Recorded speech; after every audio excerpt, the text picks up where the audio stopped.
impressiona o fato de a CBF encontrar defensores, inclusive na mídia, nessa dividida por jogador de seleção sub-17. Thales Magno do Vasco, principal jogador do time que luta contra o rebaixamento para a Série B do Campeonato Brasileiro. Convocado, vai desfalcar o time de São Januário nas próximas rodadas do Brasileirão para jogar sub-17. Sub-17. Renier do Flamengo seguiria o mesmo caminho, mas o líder do Campeonato Brasileiro não autorizou a ida do jogador. Se reteve o atleta porque quer contar com ele, porque o Flamengo lidera o campeonato, tem vários desfalques por lesão, por cartão amarelo e tudo mais, né? Especialmente depois daquela bizarra arbitragem domingo em Curitiba no jogo entre Atlético Paranaense e Flamengo. E o Flamengo não cedeu o Renier. O que esses jogadores têm em comum? Eles são jogadores com 17 anos, mas já são integrantes do time profissional. No caso do Thales Magno, ele é o principal jogador do Vasco. E o Renier se transformou num importante homem do elenco rubro-negro, porque tem muita gente fora de combate, inclusive o Arrascaeta. Ele seria até o reserva imediato do uruguaio, né? Então, o que acontece? Hoje, esses jogadores não são mais sub-17, já passaram dessa fase, já queimaram essa etapa, já ficou para trás. São jogadores do elenco profissional. E que se forem adiante nessa toada, daqui a pouco, mais um tempo, estarão no elenco do tipo da seleção brasileira principal. Tem potencial para isso, é o que se espera. Um jogador quer jogar sub-17, jogador de futebol, ele tem um contrato com o clube. Quem paga, quem o forja e quem paga os salários é o clube. Então, o interesse do clube tem que estar à frente do interesse da seleção.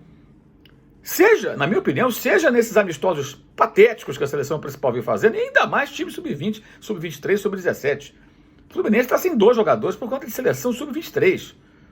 Só 2 dos mais importantes, o Alan e o Caio Henrique. É brincadeira isso, é um negócio absurdo. E acho incrível como é que alguém pode defender a CBF nessas horas. O que a CBF faz para revelar jogador de futebol? Nada, rigorosamente nada. O Flamengo peitou a CBF, o Vasco não. Talvez pela diferença dos clubes hoje na situação financeira, talvez pelo fato de o Flamengo não depender da venda do Renier para acertar suas contas e o Vasco precise negociar jogadores para poder pagar salário atrasado, e tudo. O Vasco ainda vive uma dificuldade muito grande, todo mundo sabe disso, não é nenhuma novidade, né? E talvez, na cabeça das pessoas, jogar pela seleção sub-17 possa despertar o interesse de algum clube internacional. Eu tenho muitas dúvidas quanto a isso. Jogadores assim já são observados há muito tempo. Há muito tempo. E jogar o sub-17 para eles já não é mais a vitrine.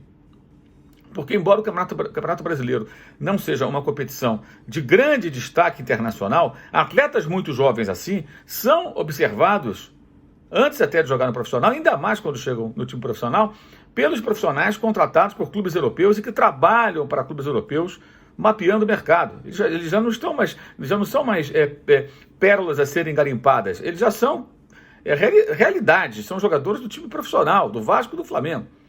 Ou seja, estão em times grandes, tem muita visibilidade, tem manchete em cima deles, tem holofotes imensos sobre esses 2 atletas. Não são mais jogador para sub-17. A CBF, ela deveria até entender isso, que se esses jogadores são importantes para os seus filiados, que eles sirvam as equipes nos times profissionais e ela vai se virar com outros jogadores que ainda, na mesma faixa de idade, mas que ainda não desabrocharam, ainda não alcançaram todo esse destaque. Colocar time sub-17, gente, como prioridade em relação aos interesses esportivos e, consequentemente, econômicos até, dos clubes de futebol, dos times profissionais dos clubes de futebol, é uma inversão de valores absurda, ridícula e patética. Era só o que faltava, né? Era só o que faltava. Saudações.